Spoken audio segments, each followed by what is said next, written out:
Assalamu alaikum everyone. Hope you are doing well. In this video we will discuss about chronic leukemia. So let's start our topic. देखिए chronic leukemia में क्या होता है, हमारे पास chronic leukemia में जो होता है, जो मेच्योर फॉर्म होती है, मेच्योर फॉर्म जो होती है सेल्स की, उनकी नियोप्लास्टिक प्रोलिफरेशन, उनकी क्या होता है, नियोप्लास्टिक प्रोलिफरेशन। ठीक है, जो हमारे पास मेच्योर फॉर्म होती है, जो वाइट ब्लड सेल थी, उनकी नियोप्लास्टिक प्रोलिफरेशन को हम क्या कहते हैं, क्रोनिक ल्यूकीमिया। और ल्यूकीमिया मैंने आपको बताया था, जो भी सेल्स होते हैं जो ब्लड के अंदर जो रन करते हैं वो ल्यूकीमिया होता है। अगर ये मास बना लें, जो नियोप्लास्टिक सेल रन करते हैं, तो ये ल्यूकीमिया कहते हैं इनको ब्लड में। अगर ये मास बना लें तो फिर हम क्या कहते हैं, फिर हम कहते हैं लिम्फोमा। तो ये अपने पॉइंट याद रखें। ओके, अब देखें क्रोनिक ल्यूकीमिया में हमारे पास सबसे पहले जो है हमने पढ़ना है, हमारे जो क्रोनिक ल्यूकीमिया में क्रोनिक लिम्फोसिटिक ल्यूकीमिया, ठीक है, इनमें पढ़ते हैं। तो इनको देखें, इनको करने से पहले हम जो है हमारे पास यहाँ से हम करते हैं हेमेटोपोइसिस से। देखें बोन मैरो के अंदर क्या होती है, हेमेटोपोइसिस होती है। ओके, तो हेमेटोपोइटिक जो CD34 सेल्स होते हैं, दो लीनिएज के अंदर डिवाइड होते हैं, लिम्फोस जो लिम्फाइड स्टेम सेल के अंदर और माइला स्टेम सेल के अंदर। ओके, अब ये जो लिम्फाइड स्टेम सेल्स होते हैं ये आगे कन्वर्ट हो जाती है, किसके अंदर जाते हैं, ये बी लिम्फोब्लास्ट और टी लिम्फोब्लास्ट बनाते हैं। ओके, और ये बी और टी लिम्फोब्लास्ट जो ब्लास्ट फॉर्म होती है, इमेच्योर फॉर्म होती है। कौन सी फॉर्म होती है, इमेच्योर, ये होती है इमेच्योर फॉर्म। ओके, देन उसके बाद ये जो इनके जो नाइव बी सेल्स होते हैं और नाइव टी सेल्स होते हैं, ये जो इनकी फॉर्म होती है, ये इतनी मेच्योर फॉर्म होती है। ठीक है, ये वाली। अब ये देखें, ये जो नाइव बी सेल्स होते हैं, ये आगे किसके अंदर जाते हैं, ये प्लाज्मा सेल में जाते कन्वर्ट होते हैं। और ये नाइव जो टी सेल्स होते हैं थाइमस में जाके ये किस में जाते हैं, कन्वर्ट होते हैं CD8 पॉजिटिव टी सेल, और इनकी आगे डिवीजन हो जाती है CD4 पॉजिटिव टी सेल में। ठीक है, अब देखें नियोप्लास्टिक जो प्रोलिफरेशन होती है क्रोनिक जो हमारे पास लुकीमिया है उसके अंदर क्या होता है, क्रोनिक लुकीमिया के अंदर हमारे पास ये जो नियोप्लास्टिक ये वाले हमारे पास सेल्स होते हैं, ये वाले नाइव जो होते हैं बी सेल्स होते हैं, और ये हमारे पास CD8 पॉजिटिव टी सेल्स और CD4 पॉजिटिव जो टी सेल्स होते हैं, इनकी नियोप्लास्टिक प्रोलिफरेशन होती है, नियोप्लास्टिक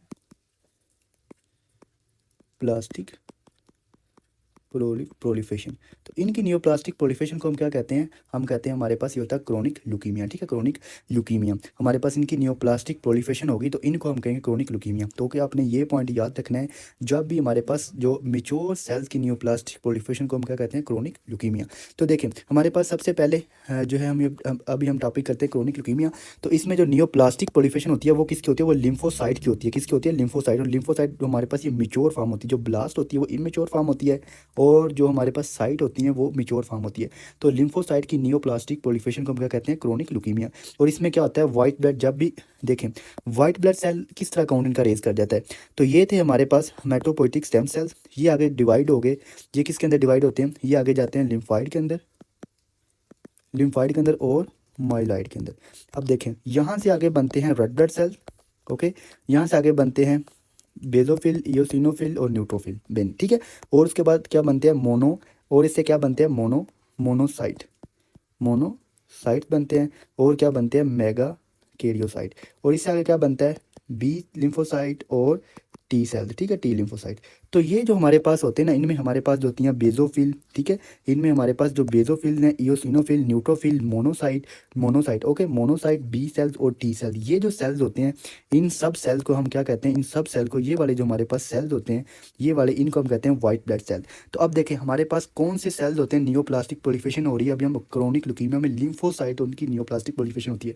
तो ये हमारे पास यहाँ वो बी सेल की हो सकती है, यहाँ वो टी सेल की हो सकती है। तो अगर इनमें कोई भी सेल की नियोप्लास्टिक प्रोलिफरेशन होगी तो जब हम ओवरऑल काउंट चेक करेंगे, ये बी सेल, ये फॉर एग्जांपल बी सेल की हो रही है, तो फिर क्या होगा, बी सेल का काउंट ज़्यादा होने की वजह से ये हमारे पास बाकी जो, जब हम सारा काउंट इनका ओवरऑल देखेंगे, बी इयोसिनोफिल, बेजोफिल, न्यूट्रोफिल, तो ये तो नॉर्मल होंगे। ठीक है, इनका काउंट या कम हो जाएगा। लेकिन ये जो होंगे, क्यों, क्योंकि बी सेल की नियोप्लास्टिक प्रोलिफरेशन हो रही है और उन्होंने बोन मैरो के अंदर क्या होती है वो स्पेस ले लिया है, और इनका काउंट कम हो जाएगा। बट ये होगा कि ये जो बी सेल्स होंगे बहुत ज़्यादा इनकी प्रोलिफरेशन होने की वजह से जो कि वो वाइट ब्लड सेल का काउंट जो होता है वो हाई हो जाता है। ओके, तो अभी देखें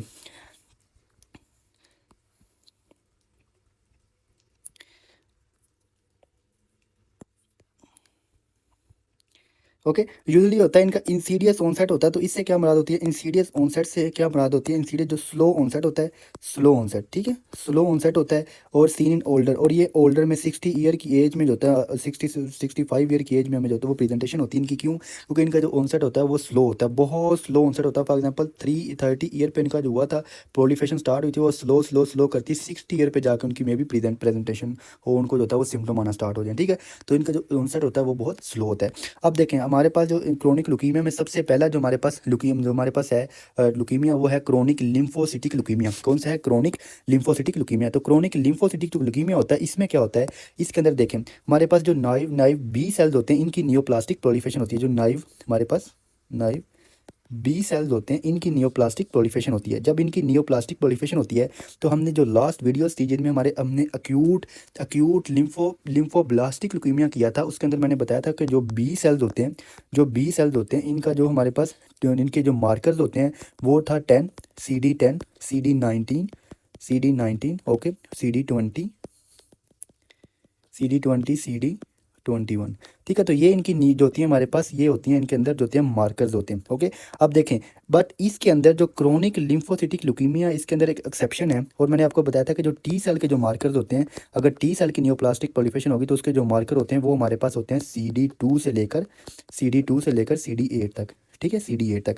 CD5 भी होता है इसके अंदर, ओके। बट ये देखें 5, तो CD5 इसमें इधर लिख लेते हैं, CD2 से CD8 तक होता है, CD5 भी होता है इसके अंदर, ओके, बाकी भी होते हैं, ठीक है। तो अब देखें, बट एक्सेप्शन क्या है, बी सेल के अंदर CD5 जो होता है वो ना, अगर हम बात करें दूसरी लुकीमिया की जिसमें बी सेल का होता है, तो उनके अंदर जो होता है वो एब्सेंट होता है। बट ये जो हमारे पास क्रोनिक लिम्फोसिटिक लुकीमिया होता है, जिसमें नाइव बी सेल्स होते हैं, इनके अंदर जो होता है, इनके अंदर इनके साथ CD10 के साथ हमारे पास CD जो 5 होता है, CD5, तो इसको मैं दूसरे कलर से लिख रहा हूँ, CD5, तो ये भी इसके अंदर जो होता है वो पॉजिटिव होता है। तो ये अपने पॉइंट याद रखना, ये एक एक्सेप्शन है। जो क्रोनिक लिम्फोसिटिक लुकीमिया होता है, इसके अंदर CD10, 90, 19, 20, 21 के साथ CD5 भी पॉजिटिव होता है। बट ये हम नॉर्मल अगर बात करें तो ये टी सेल का मार्कर है। बट इन जो होती है नेव बी सेल की जब नियोप्लास्टिक, जो मेच्योर बी सेल की नियोप्लास्टिक प्रोलिफेशन होती है, तो उसके अंदर CD5 भी पॉजिटिव होता है। तो ये एक एक्सेप्शन है, ओके। अब उसके बाद देखें, ये जो होते हैं ना, जब नियोप्लास्टिक प्रोलिफेशन हो जाती है तो ये लिम्फोसाइट का काउंट जो होता है वो इंक्रीज़ कर जाता है, ठीक है। लिम्फोसाइट का काउंट इंक्रीज़ क्या होता है, बी सेल की नियोप्लास्टिक प्रोलिफेशन हो रही है तो ये बी सेल्स होंगे, ब्लड के अंदर आएंगे। तो जब ये ब्लड के अंदर आएंगे, ये देखें फॉर एग्जांपल ये ब्लड वेसल्स है, और ब्लड वेसल के अंदर क्या है, ये बी सेल्स हैं, नियोप्लास्टिक जो सेल्स हैं बी सेल्स हैं, तो इनका जो काउंट होगा वो ज़्यादा हो जाएगा। तो जिसकी वजह से हम कहेंगे हमारे पास जो लिम्फोसाइट का काउंट है वो इंक्रीज़ कर गया, ओके।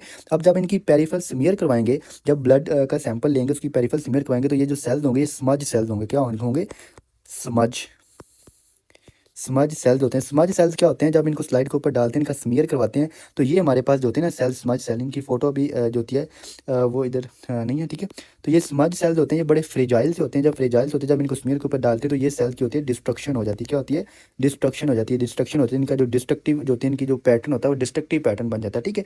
तो ये अब नॉर्मल से सेल्स हो जाते हैं, तो इसको हम कहते हैं स्मज सेल। तो जब इनका पेरिफेरल स्मीयर करवाएंगे तो ये इनका जो होता है डायग्नोस्टिक पॉइंट है, ये वाला, ये MCQs पॉइंट है, ठीक है। तो ये आपने याद रखना कि जो क्रोनिक लिम्फोसिटिक लुकीमिया होता है, जब इनका स्मीयर करवाते हैं इनमें स्मज सेल मिलते हैं, ओके, स्मज सेल। जब ये ब्लड के अंदर रन कर रहे होंगे, ये फॉर एग्जाम्पल ब्लड वेसल के अंदर रन कर रहे हैं, तो हम इनको क्या कहते हैं, ब्लड वेसल के अंदर रन करेंगे, ये ब्लड वेसल के अंदर रन करें तो हम कहते हैं लुकीमिया, ठीक है, लुकीमिया। अगर ये जाएँ ब्लड वेसल से चले जाएँ आगे किसी के अंदर, लिम्फ नोड के अंदर, लिम्फ नोड के अंदर जो होते हैं वो डिपोजिट कर जाएँ, उसके अंदर हमारे पास नॉर्मली लिम्फ नोड के अंदर क्या होते हैं, बी सेल्स होते हैं, टी सेल्स होते हैं, प्लाज्मा सेल बड़े होते हैं। तो जहाँ पे बी सेल्स होते हैं, तो ये बी सेल उधर जो होंगे, उनकी न्यूप्लास्टिक प्रोलिफेशन हुई है, तो ये उधर जाकर डिपोजिट करेंगे। तो जिसकी वजह से जो लिम्फोडिनोपैथी, जो कि लिम्फ नोड इनलार्ज हो जाएंगे, जब जनरलाइज लिम्फोडिनोपैथी हो जाएगी, लिम्फोडिनो जो बी सेल उधर जाकर डिपोजिट कर जाएंगे, जो न्यूप्लास्टिक सेल होंगे, तो फिर हम क्या करेंगे, क्या कहेंगे इसको, स्मॉल लिम्फोसिटिक लिम्फोमा। तो अब हम कहेंगे जब लिम्फ नोड इन्वॉल्व हो जाएं, क्योंकि लिम्फ नोड इन्वॉल्व होंगे तो इनका जो कि मास बन जाएगा, मास क्या बन जाएगा, मास बन जाएगा। जब इनका मास बन जाएगा तो फिर हम कहेंगे लिम्फोमा, फिर हम क्या कहेंगे, लिम्फोमा, स्मॉल लिम्फोसिटिक लिम्फोमा। तो ये अपने पॉइंट याद रखने। अब इसके अंदर जो सबसे इंपॉर्टेंट चीज़ है वो है इसकी कॉम्प्लिकेशन। तो देखें, बी सेल्स होते हैं, नॉर्मल अगर बात करूं, ये तो ये बी सेल्स होते हैं, ये कन्वर्ट होते हैं प्लाज्मा सेल के अंदर। किसके अंदर? प्लाज्मा सेल्स के अंदर। अब ये जो प्लाज्मा सेल्स होते हैं, इनका क्या फंक्शन होता है, ये प्रोड्यूस करते हैं एंटीबॉडीज। इसमें डिफरेंट टाइप की एंटीबॉडीज हो सकती हैं, IgG हो सकती है, IgA हो सकता है, IgM हो सकता है, ठीक है, कोई भी हो सकती है। तो ये डिफरेंट टाइप की एंटीबॉडीज़ प्रोड्यूस करते हैं। अब देखें, अब जब भी किसी को नियोप्लास्टिक प्रोलिफेशन हो गया, ये वाले हमारे पास ये बी सेल की नियोप्लास्टिक प्रोलिफेशन हो गया, तो फिर क्या होगा, ये जो होंगे प्लाज्मा सेल्स होंगे ये इनके अंदर नहीं जाएंगे, प्लाज्मा सेल्स होंगे इनकी प्रोडक्शन। अब ये जो क्योंकि नियोप्लास्टिक सेल्स हैं, जो बी सेल्स होते हैं ये नियोप्लास्टिक सेल्स हैं ये हमारे पास। अब ये जो होंगे ये आगे प्लाज्मा सेल में नहीं जाएंगे, तो प्लाज्मा सेल में नहीं जाएंगे तो इनसे एंटीबॉडीज़ की प्रोडक्शन नहीं होगी, इनसे एंटीबॉडीज़ की प्रोडक्शन नहीं होगी। जब एंटीबॉडीज़ नहीं बनेगी तो ब्लड के अंदर अब क्या हो जाएगा, एंटीबॉडीज़ का लेवल जो होगा, एंटीबॉडीज़ का लेवल जो होगा बॉडी में कम हो जाएगा, इसका लेवल कम हो जाएगा। तो जब एंटीबॉडीज़ का लेवल कम हो जाएगा तो अब कोई भी बैक्टीरिया आएगा तो वो क्या है, जब बॉडी के अंदर कोई फॉरेन मटेरियल आएगा तो एंटीबॉडीज़ के खिलाफ बनानी थी बॉडी ने, तो फिर क्या होगा, एंटीबॉडी क्योंकि प्लाज्मा सेल में जा नहीं रहे, प्लाज्मा सेल बी सेल क्योंकि नियोप्लास्टिक सेल हैं, तो एंटीबॉडीज़ नहीं बनेगी। जब एंटीबॉडीज़ नहीं बनेगी तो उसको जो होंगे वो इन्फेक्शन होंगे, ठीक है। तो इनकी कॉम्प्लिकेशन होती है, इसको जो होती है इन्फेक्शन होती है, और most common cause of death होती है इन पेशेंट के अंदर, वो इनका लिम्फोमा की वजह से नहीं होती, इनकी जो होती है ल्यूकीमिया की वजह से नहीं होती, इनकी जो डेथ होती है वो किसकी वजह से होती है, जब इनकी वो एंटीबॉडीज़ नहीं बनती, जिसकी वजह से उनको बार इन्फेक्शन हो रहे होते हैं। इन्फेक्शन की वजह से most common cause of death होती है। तो ये एमसीक्यूज है, ठीक है, ये एमसीक्यूज है, स्मज सेल ये एमसीक्यूज है इसका, ठीक है। तो ये अपने पॉइंट याद रखने हैं। इसका इसमें क्या आ जाता है, हाइपोगैमाग्लोबिनीमिया, ग्लोबुलिनीमिया, ठीक है। जो हमारे पास गैमा एंटीबॉडीज़ होती हैं वो हमारे पास उनकी जो होती है वो कम हो जाती हैं, उनका लेवल कम हो जाता है ब्लड के अंदर, ओके। और इनके अंदर डेथ की काज भी हमारे पास यही है कि एंटीबॉडीज़ का लेवल कम हो जाता है, जिसकी वजह से उनको इन्फेक्शन होते हैं। अब देखें, ये जो नियोप्लास्टिक बी सेल्स है ना, ये वाले जो बी सेल्स हैं, अब क्या करते हैं, ये बी सेल्स होते हैं नियोप्लास्टिक सेल्स हैं, अब नॉर्मल सेल्स ना, तो ये क्या करते हैं, ये एंटीबॉडीज़ प्रोडक्शन, ये ट्राई करते हैं कि एंटीबॉडी के अंदर एंटीबॉडी कम है, उनको एंटीबॉडीज़ को बनाया जाए, बट ये एंटीबॉडीज़ होते हैं वो अब नॉर्मल एंटीबॉडीज़ बनाते हैं। और ये जो एंटीबॉडीज़ होती हैं हमारे जो बॉडी होती है, जो बॉडी होती है पर्सन की, उसके ऊपर ही रिएक्ट कर जाती हैं, ठीक है। उनके जो सेल्स होते हैं उनके ऊपर रिएक्ट कर जाती हैं। ये फॉर एग्जांपल रेड सेल थे, तो इनके खिलाफ एंटीबॉडीज़ बनी और रिएक्ट करके उनके ऊपर होती रिएक्ट करी, एंटीबॉडीज़ बन गई और जिसकी वजह से एंटीबॉडी रेड ब्लड सेल के ऊपर लगेगी, और ये जो रेड ब्लड सेल्स होंगी इनकी डिस्ट्रक्शन हो जाएगी, जिससे हम कहते हैं इनको क्या हो जाएगा, हीमोलिटिक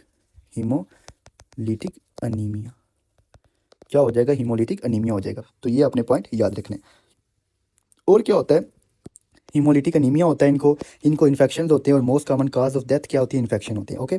अब देखें, ट्रांसफॉर्मेशन हो जाएगी ये लार्ज बी सेल के अंदर, लार्ज डिफ्यूज बी सेल, पहले हमने पढ़ा था स्मॉल लिम्फोसिटिक लिम्फोमा होता है, जो लिम्फ जनरलाइज लिम्फोडिनोपैथी हो जाती है, ठीक है। फिर उसके बाद क्या हो जाता है, ट्रांसफॉर्म हो जाते हैं large diffuse B cell lymphoma के अंदर। इसमें क्या होता है, हम कहते हैं रिचटर ट्रांसफॉर्मेशन। इससे क्या हमारा होता है कि हमारे पास जो इन लार्ज जो स्प्लीन और लिम्फ नोड होते हैं वो बहुत ज़्यादा इनलार्ज कर जाते हैं। ये जो बॉडी है, फॉर एग्जाम्पल ये बॉडी के जो लिम्फ नोड होंगे वो बहुत ज़्यादा इनलार्ज किए होंगे, ठीक है। जहाँ भी लिम्फ नोड होंगे इलाज किए होंगे, जो स्प्लीन होगी वो भी बहुत ज़्यादा इनलार्ज कर जाएगी। तो इस कंडीशन को हम क्या कहते हैं, रिचटर ट्रांसफॉर्मेशन, और इसको हम कहते हैं रिचटर ट्रांसफॉर्मेशन, यहाँ कहते हैं diffuse large B cell lymphoma. तो ये अपने पॉइंट याद रखने हैं। तो इसमें देखें, इसमें सबसे इंपॉर्टेंट चीज़ क्या है कि ये जो होते हैं हमारे पास CD20, 19, 20, 21 मार्कर पॉजिटिव होते हैं, बट इसके CD5 भी पॉजिटिव होते हैं। तो ये भी अपने पॉइंट याद रखना है। और क्या होता है इसके अंदर, हमें जो होता है स्मीयर पे जो स्मज सेल्स मिलते हैं, और स्मॉल लिम्फोमा हो जाता है, जब लिम्फ नोड में डिपोजिट करता है, मास बनता है, तो लिम्फोडिनोपैथी होती है, जिसे हम कहते हैं स्मॉल लिम्फोसिटिक लिम्फोमा, ओके। और जो होती है इसके अंदर जो होती है एंटीबॉडीज़ का लेवल कम हो जाता है, और जिसकी वजह से इनको इन्फेक्शन होती है, और ये most common cause of death है। ऑटोम्यून हीमोलिटिक अनीमिया होता है, ये एंटीबॉडीज़ बनती है, अब नॉर्मल एंटीबॉडीज़ होती हैं वो अपने ही बॉडी के सेल के अगेंस्ट जो होती है वो रिएक्ट कर जाती हैं। और क्या होता है, ये जो होते हैं बहुत ज़्यादा डिपोजिट करती हैं लिम्फ नोड में, स्प्लीन में डिपोजिट कर जाती है, बहुत ज़्यादा सेल्स होते हैं, जिससे स्प्लीन और लिम्फ नोड का साइज़ बहुत ज़्यादा इनलार्ज हो जाता है, जिससे हम कहते हैं क्रोनिक लिम्फोसिटिक हम कहते हैं diffuse large B cell lymphoma या रिचटर ट्रांसफॉर्मेशन, ओके। अब देखें नेक्स्ट हमारे पास क्या है, hairy cell leukaemia. Hairy cell leukaemia होता है, ये भी बी सेल होता है, मिच्योर जो बी सेल होते हैं उनकी नियोप्लास्टिक, हमारे पास मिच्योर बी सेल की नियोप्लास्टिक प्रोलिफरेशन होती है, बट जो इनका साइटोप्लाज्म होता है, ये फॉर एग्जांपल सेल्स है, बट इनका जो साइटोप्लाज्म होता है वो हेरी सेल हेरी होता है। तो जब इनको हम देखते हैं, स्मीयर करवाते हैं, हम चेक करते हैं, इनका जो साइटोप्लाज्म होता है वो हेरी साइटोप्लाज्म होता है। क्या होता है, हेरी साइटोप्लाज्म होता है इनका। ये देखें, ये साइटोप्लाज्म है, ये तो इनका हेरी साइटोप्लाज्म है, ये वाला जो होता है इनका हेरी साइटोप्लाज्म है। ये न्यूक्लियस और इसके ऊपर जो होता है हेरी साइटोप्लाज्म है, तो इनका जो साइटोप्लाज्म होता है वो हेरी होता है, जिसकी वजह से हम कहते हैं हेरी सेल लुकीमिया। अब ये क्या होता है, इसके अंदर एक इंपॉर्टेंट चीज़ है, वो क्या है कि ये जो होते हैं हमारे पास एक हमारे एंजाइम होता है वो पॉजिटिव होते हैं। ये कौन से होते हैं, tartrate resistance acid phosphatase enzyme positive होते हैं। ये क्या होते हैं, tartrate resistance acid phosphatase positive होते हैं, ये वाले, ठीक है। ये एक एंजाइम होता है, तो ये पॉजिटिव होते हैं। तो ये अपने पॉइंट याद रखना है। अब देखें, ये जो हमारे पास हेरी सेल लुकीमिया होता है ना, इसके अंदर जो मिच्योर बी सेल होते हैं, प्रोलिफेट जो नियोप्लास्टिक बी सेल्स होते हैं, ठीक है, सॉरी नियोप्लास्टिक जो बी सेल्स होते हैं। अब इसमें क्या होता है कि ये जो होते हैं हमारे पास बी सेल्स होते हैं, ये करते हैं स्प्लीनोमेगाली ड्यू टू कॉम्बुलेशन ऑफ हेरी सेल। ये जो हेरी सेल्स होते हैं ना, ये फॉर एग्जांपल पर्सन है, तो अब इसके जो होते हैं इसके अंदर जो होंगे, देखें इसके अंदर ये फॉर एग्जांपल एक पर्सन है, तो इसके जो होंगे ये क्या करेंगे,